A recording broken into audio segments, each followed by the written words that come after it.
My family wanted me to marry the son of my dad's best friend. When I said no and eloped with my boyfriend instead, they completely lost it. Now they're blowing up my phone, but I just sent them a wedding photo. I'm Zara. Logan and I have been together for nearly 2 years. We met at our friend Andre's game night, the kind where everyone brings off-brand snacks and argues over board games for hours. My parents are what I'd call old school. Not rich, but very much into family honor and listen to your father. My dad works long hours and my mom can stretch a grocery bill like it's a magic trick. Logan's been around them, kind of under the radar.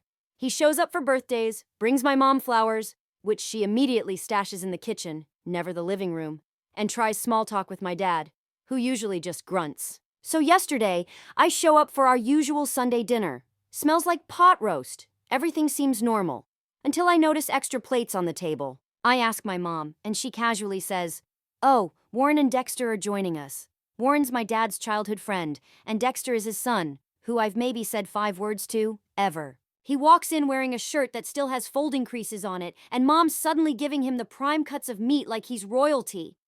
Vera, my sister, keeps kicking me under the table like she knows something's up. Then it happens. My dad clears his throat and goes, "Zara, Warren and I have been talking." Instant stomach drop. Warren jumps in with this weird smile like he's announcing I won a contest.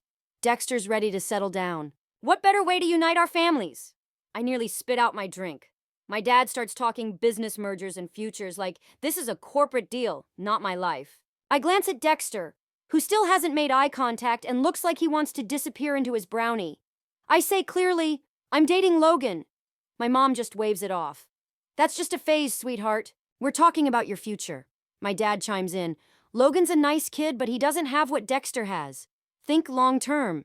I say, "I love Logan." Silence. My dad's face goes red. "You have until the end of the month. We're announcing the engagement at Warren's party." I left. No screaming, no tears. Just grabbed my bag and walked out. Logan was already parked around the corner. We were supposed to hit Walmart for some apartment stuff. I got in, hands still shaking. That was last night.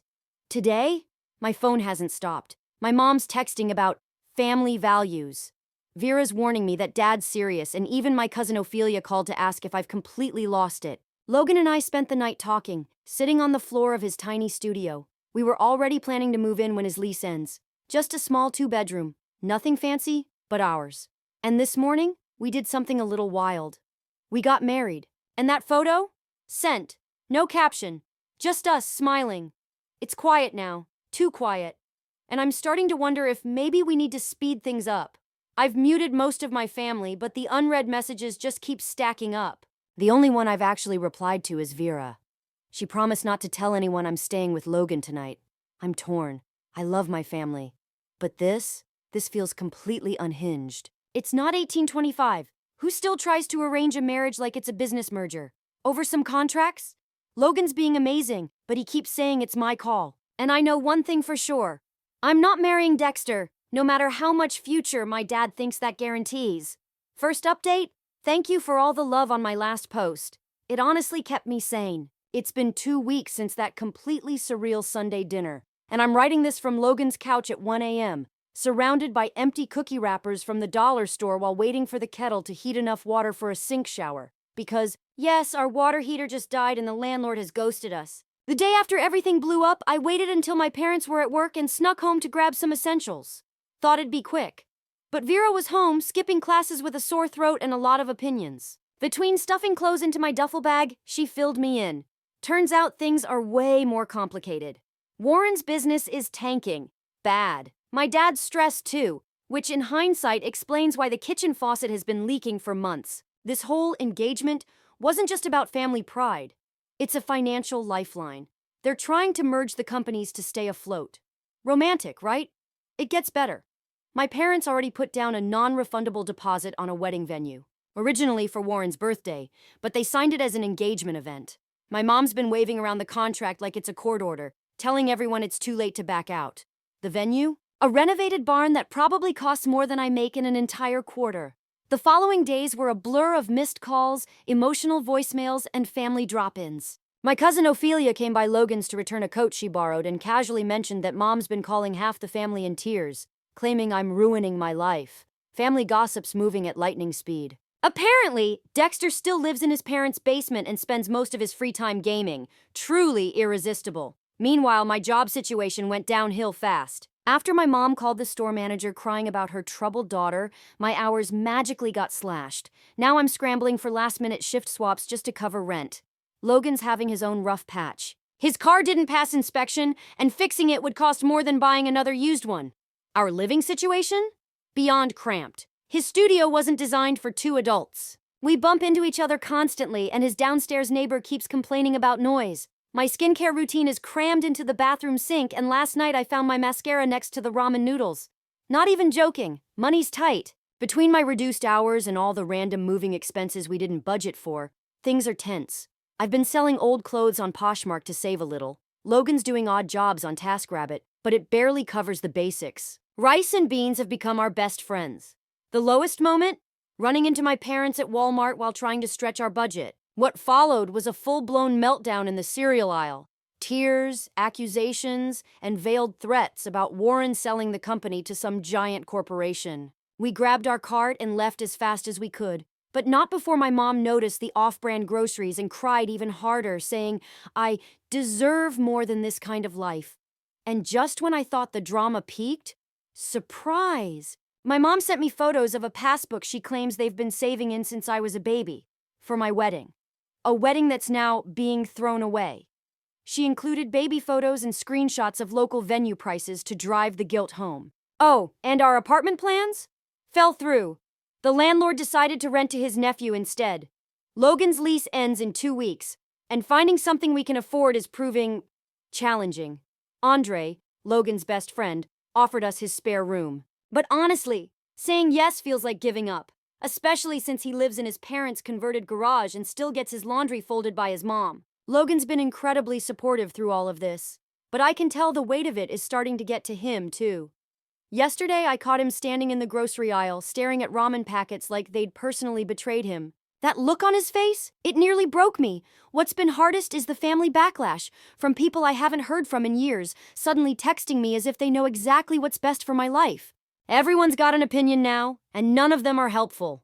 According to Vera, Dad's even threatened to take me out of the will, which would be terrifying if there were actually anything to inherit. Every time I start second-guessing myself, I look at Logan, maybe doing the dishes while softly humming or laughing at something dumb on his phone, and I'm reminded why I left. We're not some financial transaction. We're not leverage in a business deal. We're just two people trying to build something real, even if right now that includes sharing one bath towel because we forgot mine in the chaos of leaving. We're figuring things out as we go. Apartment hunting on lunch breaks, blocking new numbers as they pop up, celebrating little wins like finding rental listings that don't look like horror movie sets. Even if our date nights are just reheated noodles and comparing square footage on Craigslist, we're doing it together. Second update, hey again Reddit. If you saw my last post about my parents trying to marry me off to Dexter, my dad's best friend's son, well, buckle up. I'm writing this from a motel room that smells like old cigarettes, eating cold pizza, and still wearing my $30 Amazon dress. Not the fairy tale wedding I once imagined, but in its own messy way. It was kind of perfect. The final push came after Vera sent me a photo of the pre-engagement party invitations my parents had started mailing. Yes, they picked the venue. Yes, they picked the date. And yes, they'd already printed my married name. That was it. Logan and I had talked about marriage, joked about it, dreamed about it. So when we both happened to get the same random Tuesday off work, we booked the courthouse. Andre, Logan's friend, not my dad's business buddy, agreed to be our witness. I got a simple white dress online. It looked cuter in the pictures, but it did the job. Logan wore his only decent shirt. Of course, everything went sideways that morning. The zipper on my dress jammed, his car wouldn't start, and we ended up Ubering to our own wedding. We split the fare 3 ways because, well, broke. The driver asked why we were dressed up. Court appointment, we said. Technically, not a lie. The ceremony lasted maybe 10 minutes. The clerk was mid-lunch, and someone nearby was panicking over jury duty paperwork. It wasn't glamorous, but Logan and I were beaming like fools. Andre took some photos on his phone, mostly blurry, but one shot caught us both laughing as I nearly dropped the $12 ring we bought online. Afterward, we walked to a diner around the corner, split a plate of fries and a milkshake, and called it a reception. Andre paid for his own coffee and called it our wedding gift. The waitress brought us free pie when she found out we'd just tied the knot. That was the only wedding surprise that went right. Then came the reveal. We posted that one good photo on Instagram with the caption, "So we did a thing." First comment? A flood of heart emojis from Ophelia. Then Vera called, laughing and crying all at once. She was thrilled for us, but also terrified of what was coming next. She was right. My mom found the post while grocery shopping. She called me from the parking lot, sobbing so hard that a store clerk asked if she was okay. She talked about church, family, the venue, said I'd humiliated everyone. Dad's response was less dramatic but more destructive. According to Vera, he threw his phone across the living room. Warren showed up within the hour. Dexter? He actually liked the photo, left a "congratulations" comment. Not sure if that helped or made things worse. The rest of the family was a mix. Shocked Facebook messages, furious texts, a few quiet "I'm proud of you" DMs. One cousin even tagged me in a TikTok rant about ungrateful daughters. Real mature. So now, we're laying low. Logan's lease ended yesterday and our new apartment hasn't cleared yet. We're camped out in a $45 a night motel with patchy Wi-Fi and towels that smell like bleach. But it's ours, for now. Our first home as a married couple. We've been watching YouTube videos on Logan's phone and living off cheap takeout. It's not glamorous, but it's ours. And somehow, that's enough. Then came the call from the wedding venue. Turns out my parents did try to cancel the engagement party, but they still lost the deposit. Now they're telling people I forced them to book it. Creative, right? Money's still tight. Logan and I are picking up whatever extra shifts we can, and I'm selling more clothes online just to keep things moving. The apartment we applied for isn't glamorous. It's a slightly awkward one-bedroom with no dishwasher and a funky floor plan, but it would be ours. The leasing office said we'll hear back by Friday. Vera's been our unofficial reporter from the family front. Apparently, Mom's already redecorated my old room, took down all my pictures. Dad's telling everyone at work that I'm just going through a phase. Warren's wife keeps pushing for a family meeting like this is a sitcom and everything can be fixed in 22 minutes. The wildest twist? Dexter messaged me. Turns out, he's relieved. He's been dating someone for over a year, a streamer, and also a single mom. His dad had no clue. He said he's finally ready to tell him the truth now that the whole arranged marriage thing is off the table. Honestly, good for him. Logan and I are still taking it one day at a time. Some mornings I wake up with that anxious pit in my stomach, wondering if we did the right thing. Then I see Logan trying to cook ramen in the motel coffee maker, humming to himself like he's on a cooking show, and I remember exactly why I chose this life. It's not perfect, but it's ours. Third update. Sometimes the truth shows up in the messiest ways. For me, it came through a stack of soggy papers in my parents' flooded basement. Last week there was a storm, and Vera called in a panic. The basement was taking on water, and Mom and Dad were off at some fundraiser. Logan and I drove over to help move boxes to higher shelves. That's when we found Dad's old filing cabinet tipped over, papers everywhere. As we sorted through what we could salvage, I started noticing something strange. Loan documents. All of them had Warren's name on them, with my dad as the co-signer. Some were years old, others more recent. The amounts started small, then grew. The most recent was from just before the whole marriage proposal drama. Many were stamped final notice. Some had missed payment schedules. It was like watching Warren's business drown in slow motion. Then I found something even more telling. Emails, printed out, between my dad and a development company. They wanted to buy both businesses, but only if they came as a package. The offer was enough to clear all debts, but they needed to see stability, long-term succession, family-run, future-proof. That's where Dexter and I came in, the perfect illusion of legacy. Vera found even more. Warren had been hiding the truth not just from the outside world, but from his own wife. He'd mortgaged their house twice without telling her. And Dad? He'd backed every risky move, convinced Warren would pull through. But the real kicker? A draft contract. Warren had already started selling off equipment just to stay afloat. Dad was inches away from losing everything he'd built in 2 decades, all to protect a friendship that wasn't honest anymore. I took photos of the documents before the water ruined them completely and sent them to Dexter. He deserved to know what this was really about. His reply? Well, that explains the pressure. Apparently Warren had been trying to push him into a relationship he didn't want, even interfering with his current one. The next day, Ophelia showed up at our place with a grocery bag full of instant ramen. our unofficial bonding food now, and the latest tea. Warren's wife found out about the second mortgage and moved out. She's staying with her sister. Dexter finally came clean, introduced his girlfriend and her kid to everyone, and moved in with them. Warren, crashing at his brother's. Probably because the locks at home don't work for him anymore. Dad still hasn't reached out to me directly, but Vera says he's asking questions. If I'm eating enough, if the apartment's safe. Mom's gone from furious Facebook rants to posting sad quote memes about missing daughters. So, progress? And Warren? He sent a text. Just 2 words. I'm sorry, I haven't replied. I don't know if I will. Logan's still my rock. He doesn't dwell on the drama. He just hugs me when I need it. And makes terrible ramen jokes that somehow always land. And somehow, in this messy motel-size beginning, we're doing okay. When things get too heavy, Logan's the one cracking jokes. Like last night, when he suggested we start a business selling tiny hats for cats. Not a bad fallback plan, honestly. The apartment's slowly coming together. We finally found a real bed frame on Facebook Marketplace. Our upstairs neighbor's kid now practices the trumpet at 7 a.m. sharp, daily. But we've learned to live with it. I've picked up extra shifts, and Logan started delivering food on weekends. It's not glamorous, but it's paying the bills. Vera says Dad's been spending a lot of time in the garage, probably trying to figure out what comes next. The development company backed out once the merger fell through. Vera overheard Mom telling someone they might have to sell the house, the one I grew up in. And yeah, part of me feels guilty, but another part is angry, because they tried to solve a business crisis by sacrificing my future. Final update. I wasn't planning on posting again, but Thanksgiving just happened, and it was too surreal not to share. Logan and I are still in our cozy little apartment. Goodbye, air mattress. Hello, slightly damaged outlet store couch with a stain that kind of resembles Danny DeVito if you squint. The trumpet kid has now upgraded to drums. So, progress?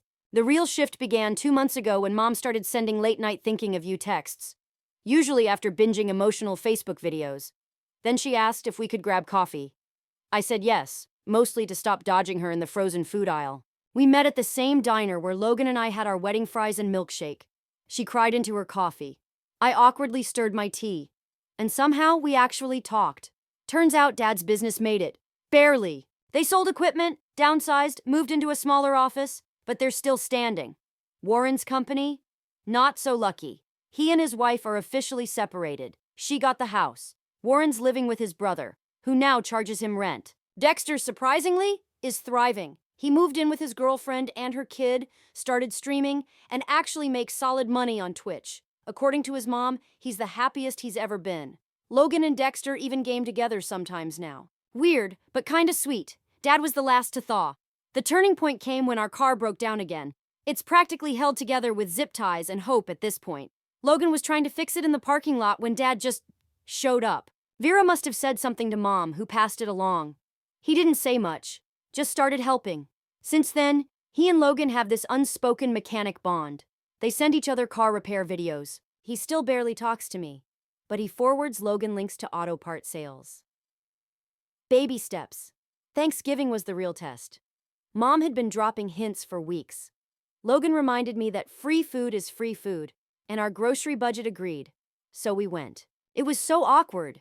Aunt Alice kept throwing shade about non-traditional lifestyles, and Uncle Bob pretended we didn't exist. But Vera and Ophelia were amazing, running interference, distracting the nosy relatives, and bringing me extra pie. Mom surprised me. She had our wedding photo up on the mantle, right next to my 7th grade school picture where I had braces and butterfly clips. Bold choice. Warren's ex-wife was there too. She's apparently Mom's new self-love guru bestie now. Brought a sweet potato casserole and spent dinner talking about yoga, crystals, and rediscovering herself. Dad looked like he wanted to melt into his mashed potatoes. Then cousin Andre, not Logan's Andre, keep up, announced his engagement. Cue the entire family launching into full wedding planner mode. Flowers, venues, seating charts. Mom caught my eye across the table and winked. Our apartment's still small, but it's ours. The rings turned my finger green, but I kind of love it. It fits our whole aesthetic. Logan's car still makes that terrible noise, but we're saving, slowly, for a replacement. Work is work. Nothing glamorous, but we're getting by. Logan's taking online courses in computer stuff. I'm thinking of doing the same when my schedule settles down. For now, I'm just chasing shifts wherever I can. Vera visits often, sometimes with leftovers, sometimes with just checking in vibes that totally scream mom sent me. I think she reports back on whether we're eating vegetables. But she also brings updates. Warren's trying to rebuild, Dexter's girlfriend's kid calls him Papa now, and apparently, Warren's ex is planning a trip to Bali. We're not living the life my parents imagined for me. But it's real. It's ours. And for the first time in a long time, that feels like enough.